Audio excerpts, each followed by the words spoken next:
train well, learn lots, practice hard, hunt easy.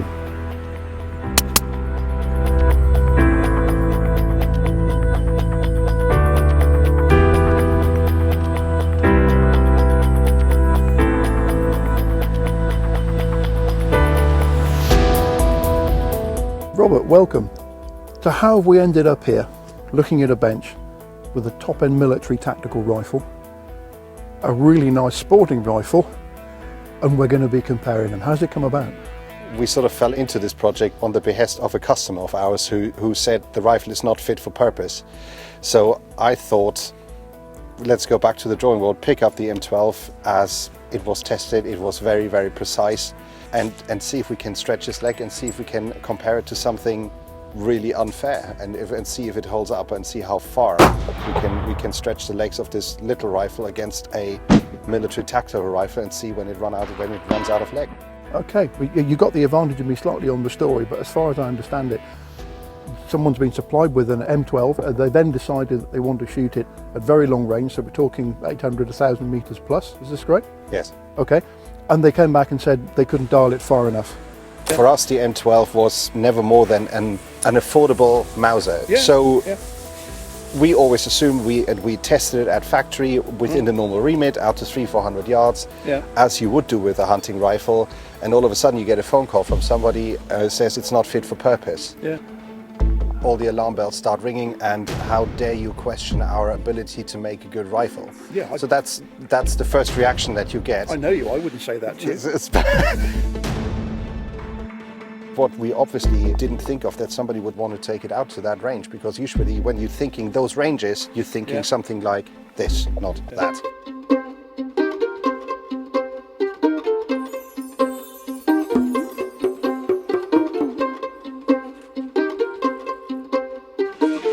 Where it was very exciting for me that Mauser were willing to respond to a customer's complaint, and not only do a fix, but actually are willing to tailor-make a rifle to the needs of a specific segment in a specific market. That was exciting. And Mauser said, well, if that's the spec that you want, let's build it. Let's see if it's interesting to the customers, and I'm very confident that it will be. My personal moment of pride here. You sleep sounder as a shooter when you know it was you and it couldn't have possibly been the rifle. That is the reason why I personally wanted to prove that rifle is capable of 1,000 meters and more. So anything that comes below that, you don't have to worry about it.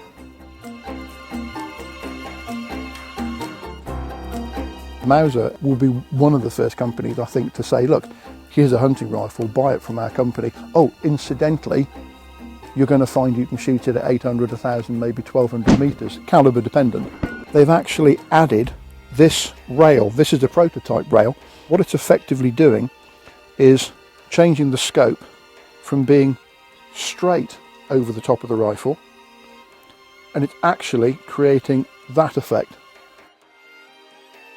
Effectively, it's bringing the muzzle up so that the rifle, when it's zeroed, is 20 minutes of angle higher in terms of the scope.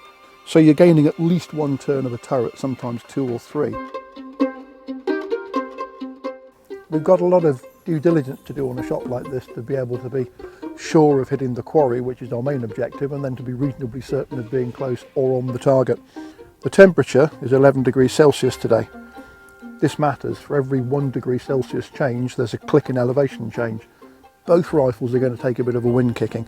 At 1,090 yards, 1 mile an hour of wind is worth 14 inches to the 308 on the left, and about 9 inches to the 338 on the right. So if we're just 1 mile an hour wind out, which is very easy to be, we're going to be either side of the target. But we're going to see, it's going to be a group average thing. Here are the 2 rounds we're shooting at 1,000 meters with, okay? We've got the 338 Lapro Magnum coming out of a 7.5 kilo tactical rifle you can chuck out of a helicopter and run off and fight a war with. We have the 308 shooting a 178 grain match bullet by Hornady This has turned out to be the best ammunition for this shoot for us. If we were fishing, not shooting, the Mauser would be fishing with light tackle.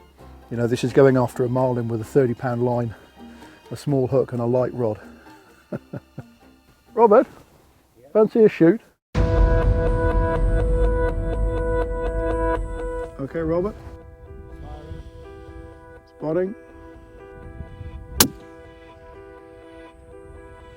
Okay, I want you to come up 5 clicks. So anti-clockwise 5, aim centre, spotting. Half a target right at 3 o'clock. Reload and aim half a target left at 9 o'clock, spotting.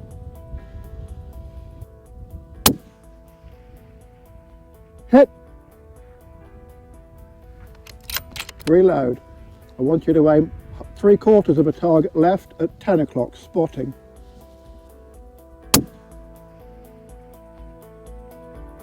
Listen. Hit. And one more. Aim 9 o'clock, 3/4 of a target left, spotting. Hit.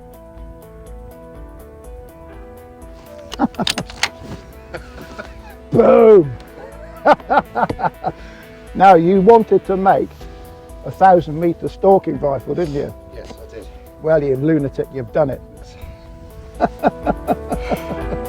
Well, it's done everything that we hoped it would. We got it within 4 shots. We got it onto the target at 1,000 meters. Absolutely.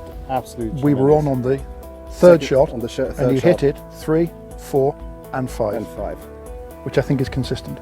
Yes, I pretty much consistent, yes. Well, no, absolutely blown over. Just have a little compact sporting rifle and actually be on the target at that, and then consistently hit the target at 1,000 meters. I don't think we can complain at that. Ah, this is great. It really shows the lottery of long-range shooting. It's taken me 4 rounds to get onto the target with the 338. Now it's held the target well for 2 rounds, and we've actually had boom, boom, 2 rounds, you know, about, I suppose, 8 or 9 inches apart. It's astonishing that the Mauser's boxing in the same ring, but it is, and it's doing very well. So what are you going to tell your client? Thank you for actually showing us what the rifle is capable of. As I said, we would have never ever thought of testing it out to that distance. I didn't think it could be done. We did do it, and thanks for showing us the way.